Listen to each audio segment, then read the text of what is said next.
Hello friends, स्वागत है आप सभी का आपके अपने चैनल एग्जाम क्रैक पॉइंट में। तो दोस्तों, इस वीडियो में हम लोग बात करने वाले हैं इस संडे को जो एग्ज़ाम हुआ था डीआरडीओ का टीयर 2 एग्ज़ाम में मेटलर्जी का जितना सारा क्वेश्चन आया था, मैं सारा का सारा क्वेश्चन का सॉल्व करके इस वीडियो में डाला हूँ। तो ये वीडियो है सॉल्व पेपर। तो दोस्तों, ये है पार्ट 2। इसका पहले मैं पार्ट 1 भी अपलोड कर चुका हूँ, उसका लिंक नीचे आपको डिस्क्रिप्शन बॉक्स में मिल जाएगा। अगर आप अभी तक नहीं देखे हैं तो उसको एक बार ज़रूर देख लीजिए। तो दोस्तों, अगर आप डीआरडीओ का टीयर 2 एग्ज़ाम अटेंड किए हैं तो आपको तो ये वीडियो देखना ही चाहिए। कौन कौन सा क्वेश्चन सही हुआ है, कौन कौन सा क्वेश्चन गलत हुआ है, सारा का सारा इन्फॉर्मेशन आपको इस वीडियो से मिल जाएगा। और अगर आप नहीं अटेंड किए हैं डीआरडीओ का टीयर 2 एग्ज़ाम, फिर भी आपको देखना चाहिए, क्योंकि जितना सारा क्वेश्चन दोस्तों पूछा गया था वो एग्ज़ाम में, सारा का सारा क्वेश्चन बहुत ज़्यादा इंपॉर्टेंट है और कोई भी गवर्नमेंट एग्ज़ाम में मेटलर्जी का पूछा जा सकता है दोस्तों। ठीक है, तो वीडियो शुरू करने से पहले मैं एक चीज़ बताना चाहता हूँ कि जितना सारा क्वेश्चन आया है, जितना सारा क्वेश्चन मैं इस वीडियो में डाला हूँ दोस्तों, सारा का सारा क्वेश्चन डीआरडीओ का टीयर 2 वाला पेपर में आया था। आप अगर अटेंड किए हैं तो देख के ही पता चल जाएगा। लेकिन दोस्तों, जितना सारा ऑप्शन है मैं खुद बनाया हूँ ऑप्शन, क्योंकि मेरे को जो भी क्वेश्चन बताता है ओनली क्वेश्चन ही बताएगा, ऑप्शन तो नहीं बता पाएगा ना, उतना याद भी नहीं रहता है। और डीआरडीओ तो क्वेश्चन पेपर भी नहीं देता है आपको। ठीक है, तो चलिए दोस्तों, आज का वीडियो शुरू करते हैं। उम्मीद करते हैं कि वीडियो आपको बहुत पसंद आएगा। देखिए दोस्तों, फर्स्ट क्वेश्चन है, which operation is done after mining ore. Mining के बाद कौन सा ऑपरेशन किया जाता है ओर का। ठीक है, ऑप्शन ए में वॉशिंग, ऑप्शन बी में ग्राइंडिंग, ऑप्शन सी में कंसंट्रेशन, ऑप्शन डी में है मैग्नेटिक सेपरेशन। तो दोस्तों, इसका राइट आंसर हो जाएगा वॉशिंग। माइनिंग के बाद जो है वॉशिंग किया जाता है। आई डोंट नो कि वॉशिंग उसमें ऑप्शन था कि नहीं, लेकिन कंसंट्रेशन ऑप्शन था, ये मेरे को पता है। तो वॉशिंग अगर ऑप्शन था दोस्तों, तो washing should be the right answer, क्योंकि माइनिंग से जब ओर को निकाला जाता है उसके बाद वॉश किया जाता है। ठीक है, और वॉशिंग अगर नहीं था दोस्तों तो कंसंट्रेशन हो जाएगा राइट आंसर, क्योंकि कंसंट्रेशन था, इतना मेरे को पता है। तो दोनों ही करेक्ट आंसर है। ठीक है, अभी ऑप्शन के ऊपर डिपेंड करेगा। नेक्स्ट क्वेश्चन की तरफ बढ़ते हैं। Which element reduce the eutectoid temperature in iron carbon diagram. तो दोस्तों, यहाँ पर पूछा गया है कौन सा एलिमेंट यूटेक्टॉइड जो टेम्परेचर होता है आयरन कार्बन डायग्राम में, वो टेम्परेचर को रिड्यूस करता है। ठीक है, ऑप्शन ए में है सिलिकॉन, ऑप्शन बी में है निकल मैंगनीज, ऑप्शन सी में है कार्बन, ऑप्शन डी में है बोरन। तो दोस्तों, इसका राइट आंसर हो जाएगा option B, nickel and manganese, जो है यूटेक्टॉइड टेम्परेचर डिक्रीज करता है, रिड्यूस करता है आयरन कार्बन डायग्राम में। याद रखिएगा, बहुत ज़्यादा इंपॉर्टेंट क्वेश्चन है, कोई भी एग्जाम में पूछा जा सकता है। और बोरोन का एक बहुत ही मैजिस्टिक प्रॉपर्टी है हार्डनेबिलिटी का ऊपर, बहुत ही इंपॉर्टेंट प्रॉपर्टी है। क्या प्रॉपर्टी है मैं आपको ऑलरेडी बता चुका हूँ अपने चैनल में। अगर आप मेरा सारा वीडियो देखे हैं तो ये वाला क्वेश्चन का आंसर आप जरूर दे पाइएगा। तो बोरॉन किस चीज़ के लिए यूज़ किया जाता है जनरली, हार्डनेबिलिटी के ऊपर क्या इफेक्ट है, आप मेरे को कमेंट बॉक्स में कमेंट करके ज़रूर बताइए। आपका कमेंट का मैं इंतज़ार करूँगा। नेक्स्ट क्वेश्चन है, ड्यूरिंग एक्सट्रैक्शन ऑफ एफी iron in the blast furnace which material is mixed with iron ore. यहाँ पर पूछा गया है कि आयरन मेकिंग के टाइम ब्लास्ट फर्नेस में जो आयरन मेकिंग होता है दोस्तों, वो आयरन मेकिंग में कौन सा मटेरियल मिक्स किया जाता है आयरन ओर का साथ। ऑप्शन ए में है coke and lime, option B में है कोल, ऑप्शन सी में चिपस्टोन, ऑप्शन डी में ऑयल। तो इसका राइट आंसर हो जाएगा दोस्तों option A, coke and lime use किया जाता है। ठीक है, याद रखिएगा, as a burden material. Next question है, what is the crystal structure of hardening steel. Hardening steel का क्रिस्टल स्ट्रक्चर क्या है, बहुत इंपॉर्टेंट क्वेश्चन है, बहुत कॉन्सेप्चुअल क्वेश्चन है। देखिए, पहले मैं आपको बताना चाहता हूँ हार्डनिंग स्टील मतलब क्या, क्या क्या यहाँ पर बोलना चाहता है। हार्डनिंग स्टील मतलब बोलना चाहता है आप एक स्टील को अप टू ऑस्टेनरी टेम्परेचर तक हीट किए हैं, हीट करने के बाद उसको क्वेंच कर दिए हैं, air, oil, water, brine, aqueous solution जो भी है, यहाँ पर कुछ बोला नहीं है, आप मान लीजिए वाटर में या तो फिर ऑयल में क्वेंच कर दिए हैं। क्वेंच करने के बाद जो स्टील मिलता है उसको बोलता है क्वेंच्ड स्टील और हार्डनिंग स्टील।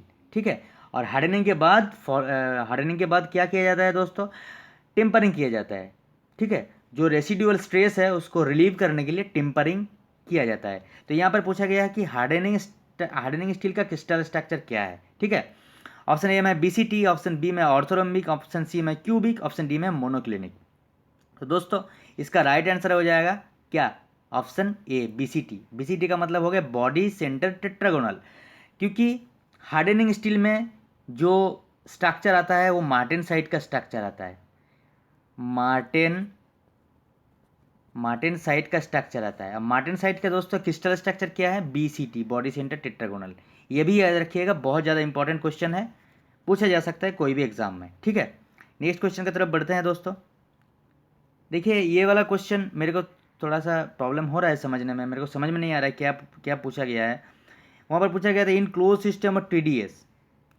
ठीक है, क्लोज सिस्टम ऑफ TDS में क्या होता है? Matter exchange is not possible and energy exchange is not possible, is possible. मतलब मैटर एक्सचेंज जो है पॉसिबल नहीं है, एनर्जी एक्सचेंज जो है पॉसिबल है, ऐसा करके कुछ पूछा गया था। आई डोंट नो, ये वाला क्वेश्चन मेरे को समझ में नहीं आया। अगर आपको समझ में आ रहा है तो आप नीचे मेरे को कमेंट बॉक्स में कमेंट करके ज़रूर समझाइए, मैं आपका कमेंट का इंतज़ार करूँगा। ठीक है, नेक्स्ट क्वेश्चन की तरफ बढ़ते हैं। Which of the following is not the other name of TTT carb? निम्नलिखित में से कौन सा जो है TTT कार्ब का नेम नहीं है, नॉट पूछा गया है। ठीक है, ऑप्शन ए में एस कार्ब, ऑप्शन बी में एडियाबेटिक कार्ब, ऑप्शन सी में time temperature transformation carb, option D में नॉन ऑफ दिस। तो दोस्तों देखिए TTT डायग्राम का नाम तो एस कार्ब दिया गया है, ऑलरेडी है, ये वाला आंसर नहीं होगा।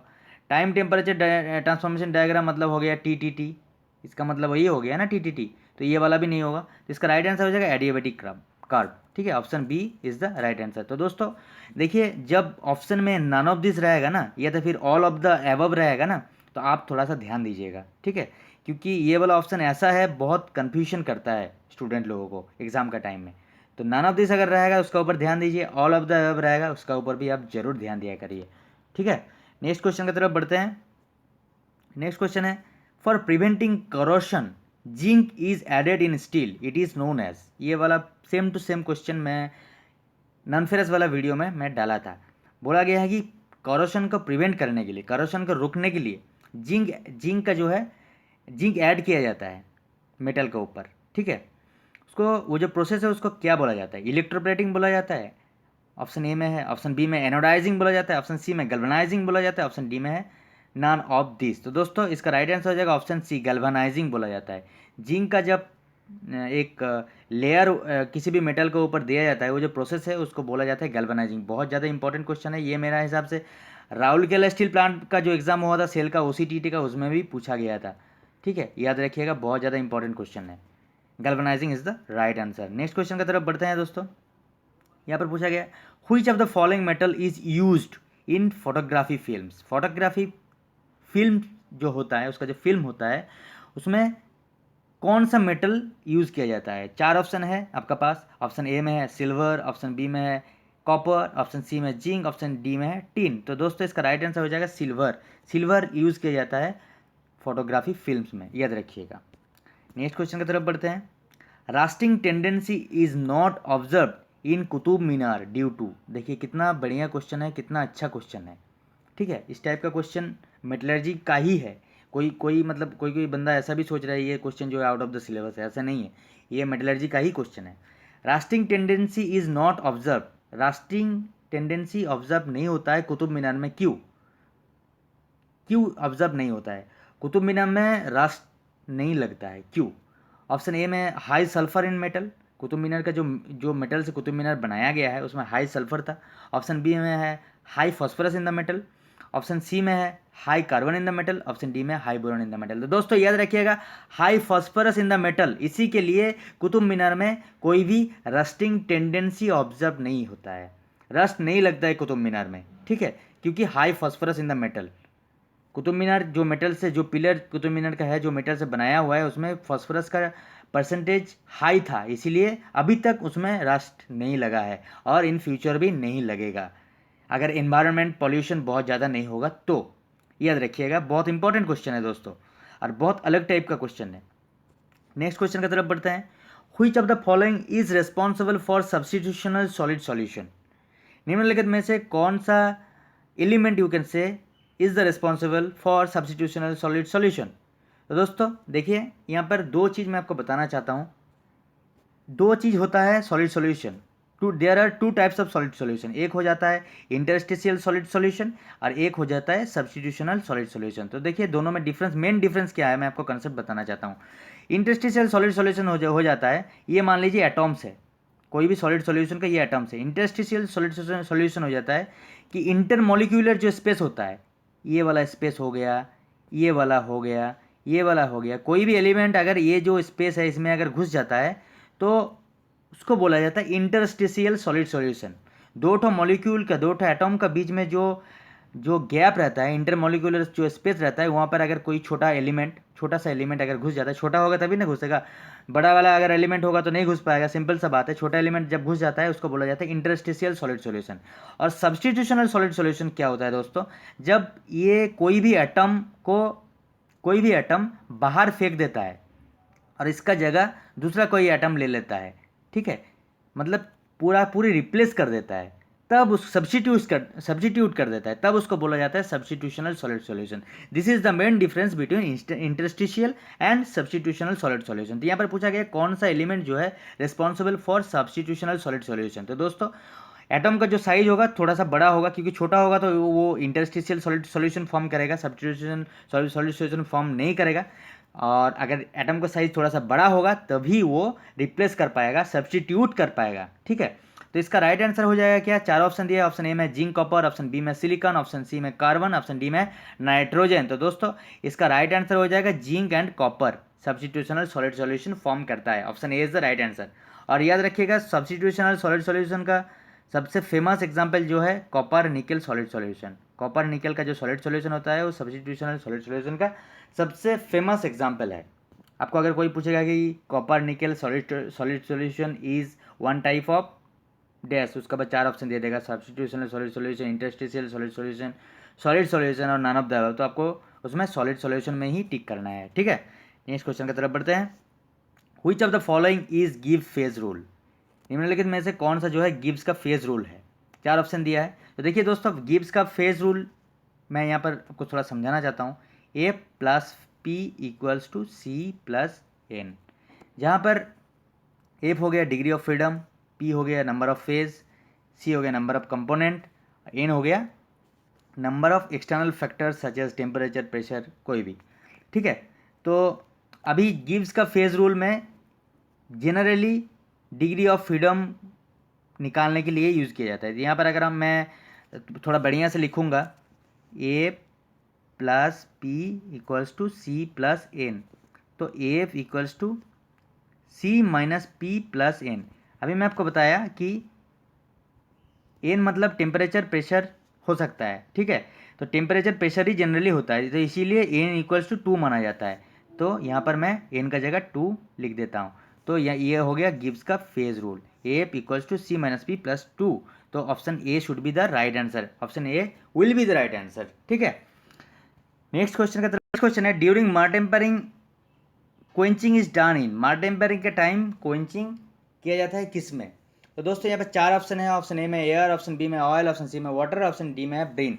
तो दोस्तों ये वाला क्वेश्चन का डिस्कस मैं बहुत बढ़िया से करके रखा हूँ। मेरा जो फिजिकल मेटलर्जी वाला वीडियो मैं अपलोड किया था यूट्यूब में, तो उसमें बहुत बढ़िया से अपलोड कर चुका हूँ। फिर भी मैं आपको बता देता हूँ कि मार टेम्परिंग में कूलिंग जो है 2 स्टेज में होता है। ऑप्शन फर्स्ट वाला स्टेज जो है उसमें होता है बाथ, एक बाथ होता है, उसमें जो है एक टेम्परेचर मेंटेन किया जाता है, उसमें कूलिंग होता है। और सेकेंड स्टेज जो है उसमें एयर कूलिंग होता है। तो यहाँ पर मार टेम्परिंग में मार्टेनसाइट प्रोड्यूस होता है, तो मार्टेनसाइट प्रोड्यूस होता है during cooling in the air, मतलब सेकेंड स्टेज जब कूलिंग होता है उसमें मार्टेनसाइट प्रोड्यूस होता है। तो इसका राइट आंसर हो जाएगा option A, cooling in the air, ठीक है। और फर्स्ट स्टेज में दोस्तों क्या प्रोड्यूस होता है, फर्स्ट स्टेज में ऑस्टेनाइट से पारलाइट और बेनाइट, ऑस्टेनाइट से पारलाइट और बेनाइट का ट्रांसफॉर्मेशन होता है, याद रखिएगा, ये भी बहुत ज़्यादा इंपॉर्टेंट है। फर्स्ट स्टेज में austenite transform into pearlite and bainite, और सेकेंड स्टेज में मार्टेनसाइट प्रोड्यूस होता है, ठीक है। नेक्स्ट क्वेश्चन की तरफ बढ़ते हैं। In cupola furnace blast is controlled by, ये क्वेश्चन आया था डीआरडीओ का टीयर 2 एग्जाम में। तो देखिए क्यूपोला फर्नेस में ब्लास्ट जो है कैसे कंट्रोल होता है। Option A 2 ears, option B में है बसल पाइप, ऑप्शन सी में विंड बॉक्स, ऑप्शन डी में नॉन ऑफ द अबव। तो दोस्तों इसका राइट आंसर हो जाएगा ऑप्शन बी, बसल पाइप से कंट्रोल होता है। नेक्स्ट क्वेश्चन की तरफ बढ़ते हैं। When pattern is made of 2 और मोर पार्ट्स इज कॉल्ड, जब पैटर्न तैयार किया जाता है टू और मोर पार्ट, दो से ज़्यादा पार्ट से, उसको क्या बोला जाता है? ऑप्शन ए में स्प्लिट पैटर्न, ऑप्शन बी में match plate pattern, option C में स्केलेटन पैटर्न, ऑप्शन डी में कोप एंड ड्रैग पैटर्न। तो दोस्तों इसका राइट आंसर हो जाएगा split pattern, option A will be the right answer. Next question की तरफ बढ़ते हैं। नेक्स्ट क्वेश्चन में what is the brazing temperature, ये वाला क्वेश्चन भी मैं आपको ऑलरेडी बता चुका हूँ नॉन फेरस वाला वीडियो में। बढ़िया से सोल्डरिंग ब्रेजिंग डिफरेंस क्या है, सारा का सारा चीज़ मैं बता कर रखा हूँ। तो ब्रेजिंग टेम्परेचर दोस्तों क्या होगा? ऑप्शन ए में 417 डिग्री सेंटीग्रेड, ऑप्शन बी में 517 डिग्री सेंटीग्रेड, ऑप्शन सी में 617 डिग्री सेंटीग्रेड, ऑप्शन डी में 717 डिग्री सेंटीग्रेड। तो दोस्तों इसका राइट आंसर हो जाएगा ऑप्शन ए 417 डिग्री सेंटीग्रेड। ठीक है, ब्रेजिंग का टेम्परेचर हो जाएगा। नेक्स्ट क्वेश्चन की तरफ बढ़ते हैं। कोल्ड वर्किंग इज डन, ये वाला क्वेश्चन भी मैं आपको बता चुका हूँ मेरा फिजिकल मेटलर्जी वाला वीडियो में। ठीक है, कि कोल्ड वर्किंग जो है हमेशा बिलो रिक्रिस्टलाइजेशन टेम्परेचर होता है, हॉट वर्किंग जो है हमेशा अबव रिक्रिस्टलाइजेशन टेम्परेचर होता है। तो इसका राइट आंसर हो जाएगा, चारों ऑप्शन है, above recrystallization temperature, below recrystallization temperature, at recrystallization temperature, none of the above. तो दोस्तों below recrystallization temperature should be the right answer, और अबव हो जाएगा हॉट वर्किंग, हॉट वर्किंग। ठीक है, नेक्स्ट क्वेश्चन की तरफ बढ़ते हैं। When product is coming out from through a orifice और die, when force is apply the process is known as, जब फोर्स अप्लाई किया जाता है प्रोडक्ट जो है एक डाई और ऑरिफिस के द्वारा बाहर आता है, तो वो प्रोसेस जो है उस प्रोसेस को क्या बोला जाता है? ऑप्शन ए में रोलिंग, ऑप्शन बी में एक्सट्रूशन, ऑप्शन सी में फोर्जिंग, ऑप्शन डी में ड्राइंग। इसका राइट आंसर हो जाएगा एक्सट्रूशन। ठीक है, याद रखिएगा एक्सट्रूशन कितना टाइप का होता है? दो टाइप का होता है, एक हो जाता है डायरेक्ट एक्सट्रूशन, एक हो जाता है इनडायरेक्ट एक्सट्रूशन। ठीक है, याद रखिए, बहुत ज़्यादा इंपॉर्टेंट है। Next, borax is used in, borax किस में यूज होता है? ऑप्शन ए में सोल्डरिंग प्रोसेस, ऑप्शन बी में वेल्डिंग प्रोसेस, ऑप्शन सी में ब्रेजिंग प्रोसेस, ऑप्शन डी में ड्राइंग प्रोसेस। इसका राइट आंसर हो जाएगा ब्रेजिंग प्रोसेस, बोराक्स यूज किया जाता है ब्रेजिंग प्रोसेस में, याद रखिएगा, बहुत ज़्यादा इंपॉर्टेंट क्वेश्चन है। नेक्स्ट क्वेश्चन की तरफ बढ़ते हैं। Purpose of borax in the brazing process is, क्या पर्पस है बोराक्स का ब्रेजिंग प्रोसेस में? Option A as a flux use किया जाता है, ऑप्शन बी में as a filler metal use किया जाता है, ऑप्शन सी में एज ए डीऑक्सीडाइजर यूज़ किया जाता है, ऑप्शन डी में है एज ए प्यूरीफायर यूज़ किया जाता है। दोस्तों as a flux borax is used in brazing process, याद रखिएगा, option A should be the right answer. Next question की तरफ बढ़ते हैं। What is the purpose of roasting, roasting का पर्पस क्या है? ऑप्शन ए में है refining the ore, option B में converting the ore into the oxide, option C में melting the ore, option D में नन ऑफ द एबव। तो देखिए इसमें दो ऑप्शन सही है, option A and option B. I don't know कि कौन सा ऑप्शन उसमें दिया हुआ था, दोनों में अगर कोई एक दिया है तो उसको टिक करना है, और अगर दोनों में दोनों ही दिया है तो सामने जो रहेगा रिफाइनिंग द ओर, इसको टिक करना है। तो देखिए रोस्टिंग एंड कैल्सिनेशन दोनों में ही क्या होता है? रोस्टिंग में सल्फाइड ओर जो है ऑक्साइड में जाता है, सल्फाइड और ऑक्साइड ओर में कन्वर्ट हो जाता है। इनके सब कैल्सिनेशन क्या होता है? Carbonate ore is converted into oxide ore. ठीक है, तो ये जो है converting the ore into its oxide, ये कैल्सिनेशन एंड रोस्टिंग दोनों प्रोसेस में ही सेम है। मेन पर्पस क्या है? टू रिफाइनिंग द ओर, दोनों का मेन पर्पस जो है रिफाइनिंग द ओर। अगर आपका चारों ऑप्शन में अगर ये वाला ऑप्शन था तो ये हो जाएगा राइट आंसर, अगर दोनों ही था तो दोनों ही राइट हो जाएगा। तो आप दोनों को टिक नहीं कर सकते हैं, सामने जो होगा ऑप्शन ए, इसको आपको टिक करना है। नेक्स्ट क्वेश्चन की तरफ बढ़ते हैं। Stress is directly proportional to the strain within elastic limit, it is called, ये आपको पता है, इसको बोला जाता है हुक्स लॉ। हुक्स लॉ बोला जाता है कि within elastic limit stress is directly proportional to the strain. इसको क्या बोला जाता है? ऑप्शन ए में यंग मॉड्यूलस, ऑप्शन बी में modulus of rigidity, option C में पॉइजन रेशियो, ऑप्शन डी में नन ऑफ द अबव। तो देखिए stress is directly proportional to strain. ठीक है, इसको जब आप इक्वल करिएगा एक कांस्टेंट आ जाता है, एक कांस्टेंट आ जाता है, उसको क्या बोला जाता है? यंग मॉड्यूलस बोला जाता है। तो stress divided by strain equals to Y, Y मतलब हो गया यंग मॉड्यूलस। तो option A should be the right answer. Next question की तरफ बढ़ते हैं। Wrought iron is, option A में है हार्डेस्ट फॉर्म ऑफ आयरन, ये वाला क्वेश्चन भी मैं आपको ऑलरेडी बता चुका हूँ मेरा वीडियो में। ऑप्शन बी में है purest form of iron, option C में मोस्ट डक्टाइल, ऑप्शन डी में मोस्ट मैल्यूएबल। तो दोस्तों इसका राइट आंसर हो जाएगा purest form of iron, wrought iron is the purest form of iron. ठीक है, याद रखिएगा, बहुत ज़्यादा इंपॉर्टेंट क्वेश्चन है। नेक्स्ट क्वेश्चन की तरफ बढ़ते हैं। Fire bricks is made of, fire bricks किस चीज़ का बनाया जाता है? ऑप्शन ए में है फायर क्ले, ऑप्शन बी में है डोलोमाइट, ऑप्शन सी में लाइम, ऑप्शन डी में कैल्शियम। दोस्तों इसका राइट आंसर हो जाएगा फायर क्ले। ठीक है, ऑप्शन ए हो जाएगा राइट। नेक्स्ट क्वेश्चन की तरफ बढ़ते हैं। Slip plane, slip plane of BCC, slip plane कौन सा होगा बीसीसी का? चार ऑप्शन दिया है। तो दोस्तों बीसीसी का स्लीप प्लेन होता है ये वाला, ऑप्शन ए हो जाएगा राइट आंसर। नेक्स्ट क्वेश्चन की तरफ बढ़ते हैं दोस्तों। The degree of freedom in eutectoid point is, eutectoid point में डिग्री ऑफ फ्रीडम क्या होता है? अभी मैं आपको बताया गिब्स फेज रूल कि A plus P equals to C plus N. ठीक है, ये वाला हो गया गिब्स फेज रूल, यहाँ से आपको निकालना है। तो याद रखिएगा eutectoid point, peritectic point, peritectoid point, eutectic point, ये चारों पॉइंट में जो है दोस्तों आयरन कार्बन डायग्राम में degree of freedom is equals to 0। याद रखिएगा, बहुत ज़्यादा इंपॉर्टेंट क्वेश्चन है।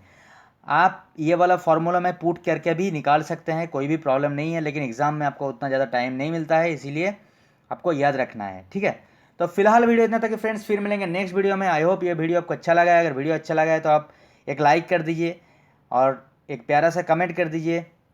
और job related, exam related video सबसे पहले देखने के लिए सब्सक्राइब करके बेल आइकन को दबा दीजिए, ताकि उसमें आपको नोटिफिकेशन मिलता रहेगा और आप अपडेट होते जाओगे। तो दोस्तों एग्जाम क्रैक पॉइंट आपका सामने ऐसा वीडियो लेकर के आता है, कंटेंट वाला वीडियो लेकर के आता है। जिस टाइप का वीडियो आप कहीं पर भी ढूंढ लीजिए, इंटरनेट में, गूगल में ढूंढ लीजिए, यूट्यूब में ढूंढ लीजिए, कहीं पर भी ढूंढ लीजिए, इस टाइप का वीडियो आपको कहीं पर भी देखने को नहीं मिलेगा। इसका पहले भी मैं भिलाई स्टील प्लांट का सॉल्व पेपर अपलोड किया था। आपको पता है ऑलरेडी कि Bhilai steel plant exam paper provide नहीं करता है, डीआरडीओ भी एग्जाम पेपर नहीं प्रोवाइड करता है, लेकिन फिर भी मैं क्वेश्चन कलेक्ट करके आपके लिए, ओनली आपके लिए ही मैं ये वीडियो बनाया हूँ, क्योंकि आपका हेल्प हो जाए इसी के लिए। तो अगर आप सब्सक्राइब नहीं किए हैं तो सब्सक्राइब जरूर कर लीजिए, ऐसा ही वीडियो मैं लेकर के आता रहता हूँ, जो वीडियो कोई भी बनाता नहीं है। ठीक है, तो thank you friends, thanks for watching the video. जय हिंद, वंदे मातरम।